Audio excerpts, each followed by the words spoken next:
The answer starts with a wrong assumption almost everyone makes about memory. We assume a good brain is one that remembers everything, every detail, every conversation, every tiny fact, forever, like a hard drive that never deletes a file. But that's not what a healthy brain is built to do. A healthy brain isn't designed to remember everything. It's designed to forget almost everything on purpose. Here's why. Every single second, your brain is bombarded with an overwhelming amount of information. The color of the walls around you, the sound of traffic outside, the exact words of a text you skimmed 3 days ago. If your brain tried to hold on to all of that permanently, it wouldn't make you smarter.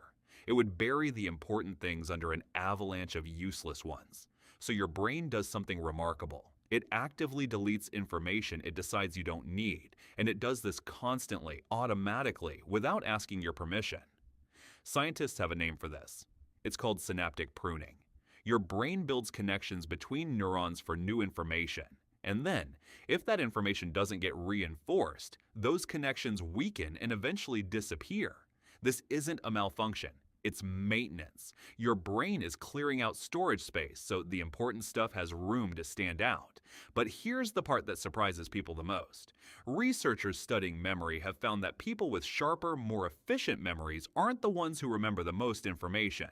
They're the ones who forget the most irrelevant information the fastest. Think about that for a second. The people whose brains are best at filtering out noise are the ones who seem to have the clearest, sharpest recall when it actually matters. Meanwhile, there's a rare group of people who genuinely cannot forget almost anything. It's called highly superior autobiographical memory.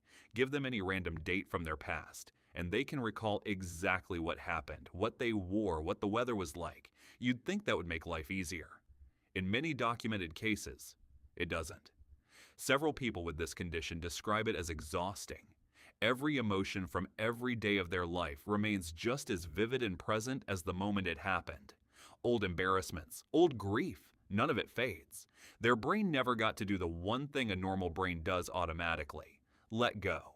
Which means the forgetting you've been frustrated with your whole life might be the exact mechanism protecting you from that. And there's another layer to this that neuroscientists have only recently started to understand. Forgetting isn't just about deleting clutter. It might actually help you think better, right now in the present. Studies suggest that an efficient forgetting system helps your brain generalize information instead of getting stuck on specific outdated details. If you remembered every single parking spot you've ever used at the grocery store, you might struggle to quickly recall where you parked today.